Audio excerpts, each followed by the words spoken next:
Mesdames, Messieurs, bonsoir et bienvenue. Les adolescents de 16 et 18 ans disparus dans le Loir-et-Cher ce week-end sont toujours introuvables. Un avis de recherche a été lancé. Les deux jeunes ont disparu après une balade en barque. Les recherches se concentrent sur le Loir, dans la région de Vendôme. La grêle, elle a épargné le Loir-et-Cher, mais elle a frappé l'Indre-et-Loire, d'abord dans le sud Le Choix, puis dans l'agglomération. Hier soir à Ballon-Miré, on recense plusieurs centaines de victimes. Et puis les années jouées, le bilan de cette 17e édition est bon, le soleil était de la partie et la bonne humeur aussi.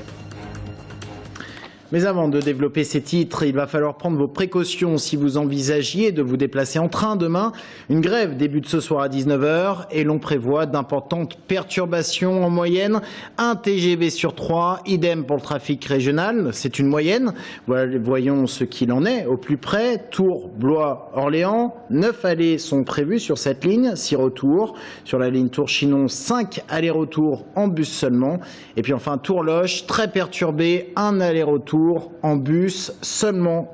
Les cheminots manifestent contre le projet de réforme ferroviaire qui vise à réunir SNCF et RFF pour stabiliser la dette des deux entreprises et préparer l'ouverture à la concurrence du transport passager. Grève qui doit prendre fin jeudi à 8 h du matin, mais la CGT menace déjà de prolonger le mouvement.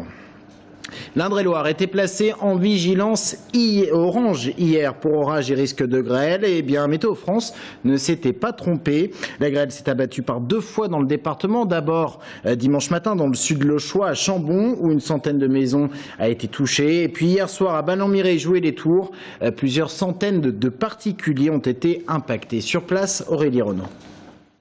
Ils viennent avec des photos des dégâts et leur déclaration d'assurance à la main. Depuis ce matin, les Ballanais sont accueillis en mairie, car la municipalité a décidé de recenser les habitants touchés par la grêle. À la mi-journée, presque 500 personnes avaient déjà laissé leurs coordonnées. Le bilan est quand même extrêmement lourd, puisque l'intégralité de la commune aurait été touchée par cette averse de grêle. Principalement énormément de voitures, de toitures d'habitation, de vérandas. Je crois qu'on a un sinistre extrêmement grave qui a eu lieu hier soir. Vers 20 h, les grêleux ont atteint la taille d'une balle de golf. Dans le quartier pavillonnaire, près du lac des Bretonnières, toutes les toitures sont impactées et les gouttières trouées. Certains Vélux n'ont également pas résisté à cette averse qui n'aura pourtant duré que 3 minutes. La démarche, c'est déjà de contacter l'assurance et puis de déclarer à la mairie donc, les sinistres de façon après ce qu'ils emmènent apparemment à la préfecture. Oui, pour monter le dossier. Voilà.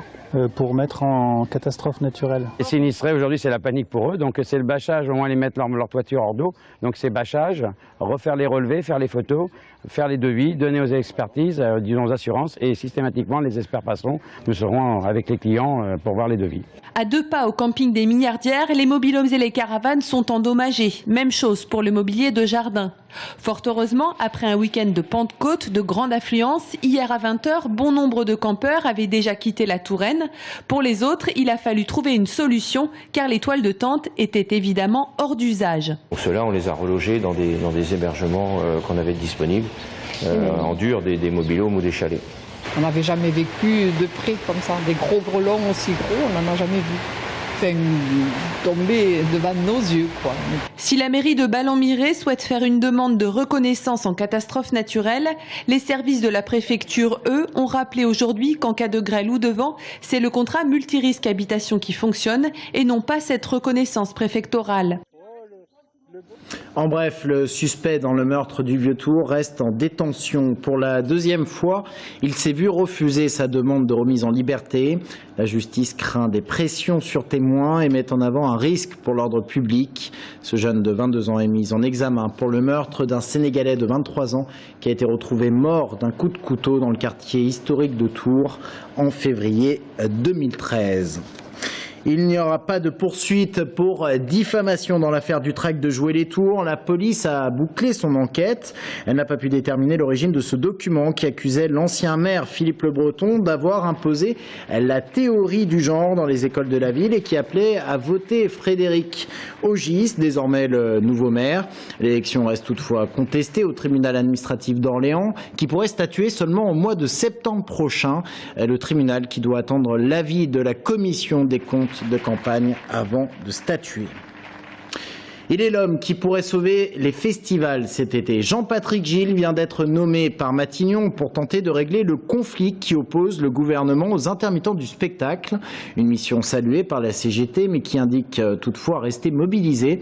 Le député PS Jean-Patrick Gille avait été rapporteur en 2013 de la mission parlementaire sur les conditions d'emploi dans les métiers artistiques. On vous parlera dans quelques instants de ces recherches qui ont lieu à Vendôme pour retrouver ces deux adolescents portés disparus depuis la nuit de vendredi à samedi. Mais on en vient d'abord à cet événement du week-end passé en Touraine. Et cet événement, eh bien, ce furent les Années Jouées, le festival des arts urbains de Joué-les-Tours. Belle 17e édition sous le soleil. Il y avait de la déambulation, de la musique, du théâtre de rue. Un événement qui est l'occasion pour les petites compagnies de se faire connaître. C'est le cas de la compagnie de l'Amarante, basée à Saint-Bran. Romain Delville. Alors que les Années Jouées battent leur plein sous un soleil de plomb, petite pause pour les membres de la compagnie de l'Amarante. Enfin une pause, pas pour tout le monde. Un slacker, sorte de funambule des temps modernes et sans accessoires, côtoie les nuages pour saluer Corde Raide, deuxième épisode d'une trilogie écrite par Thierry Chong, directeur artistique de la compagnie basée à Saint-Bran. Depuis 12 ans qu'elle existe, la démarche de la compagnie de l'Amarante n'a pas varié. Notre idée, c'est de faire en sorte que le théâtre aille à la rencontre du public et pas l'inverse. Donc on a joué par exemple dans les cages d'escalier, là on a joué au sommet des tours. Corde Raide, c'est une pièce d'ailleurs qui est écrite pour l'altitude, qui se joue forcément en altitude avec une traversée entre deux tours sur un fil, puisque ça s'inspire de l'attentat culturel qu'avait fait Philippe Petit dans les années 70. Et comme la vie ou la survie d'une compagnie théâtrale ne tient parfois qu'à un fil et au bon vouloir des propriétaires de théâtre, la compagnie de l'Amarante joue la carte de la mobilité à plein. Des wagons comme théâtre, des représentations dans des lieux insolites et hors les murs comme aux Années Jouées. Un nomadisme pour jouer, pour exister, pour travailler. On a cette tente berbère qui nous permet de nous installer partout. Donc en fait, on n'est pas limité, quoi. Donc, et on a été aussi à la rencontre de gens. On a beaucoup travaillé en milieu rural. Et donc, on vit aussi avec les gens. Donc on est vraiment très proches. On fait nos actions concernent aussi les enfants, les adultes. On travaille dans toutes les associations ou institutions, justement, qu'elles soient municipales ou régionales. Donc voilà. Autre source de revenus pour la compagnie, des ateliers de théâtre à Saint-Bran dès le plus jeune âge, mais aussi des interventions dans les établissements scolaires. Une autre manière de vivre la scène, toujours dans l'esprit d'un théâtre nomade, d'un théâtre de rencontre. On revient à l'actualité fraîche, l'actualité du jour, et avec les recherches qui ont repris aujourd'hui dans la région de Vendôme. Un couple de deux adolescents de 16 et 18 ans est toujours introuvable. Ces deux jeunes ont disparu dans la nuit de vendredi à samedi à l'issue d'une balade en barque sur le Loir. Les rives ont été scrutées et aujourd'hui, les recherches se sont concentrées autour de la commune de Naveil. Sabrina Meloult. À peu près à 50 mètres et la bouée d'air maintenant marque le même endroit. Elle est plus là. Depuis tôt ce matin, 17 plongeurs des sapeurs-pompiers de Vendôme et Blois sont engagés ici, au pont de Montrieux, sur la commune de Naveil. Des recherches intensives qui ont commencé samedi en fin de matinée pour retrouver ce jeune couple, Christopher et Sarah, 19 et 16 ans. Des recherches en surface et subaquatique sur les 6 km de Loire qu'il va falloir sonder. L'objectif, c'est de conduire sur 5 secteurs des recherches plus approfondies pour essayer de retrouver les victimes. Voilà. Vers 1h du matin, malgré la leçon de morale de leurs amis avec qui ils passent la soirée, Christopher et Sarah décident malgré tout de partir faire une balade en barque. Le couple aurait eu une dispute juste avant le départ. Après une enquête judiciaire pour déterminer si le jeune couple aurait pu fuguer, l'avis de recherche est lancé et les plongeurs poursuivent leur travail dans des conditions très difficiles. Aucune visibilité, donc ils mettent en œuvre des moyens qui leur permettent de quadriller des zones pour pouvoir retrouver des victimes sous l'eau. La direction départementale du Loir-et-Cher de sécurité publique attend désormais l'accord du parquet pour étendre ses recherches, mais cette fois-ci sur des secteurs beaucoup plus larges. On termine ce journal avec une question. Quel avenir pour le club de hockey Les Remparts de Tours? Le club vient de changer de présidence. 2 projets étaient en lice. L'un soutenu par l'ancien président du club, Stéphane Mariano. L'autre projet, victorieux, était soutenu en quelque sorte par l'opposition. Mais une des conséquences est le départ de l'actuel entraîneur. Les explications, Romain Delville. Après la fête, l'accession en D1, le 2e échelon national, le temps est aux interrogations sur les nouvelles orientations des Remparts de Tours.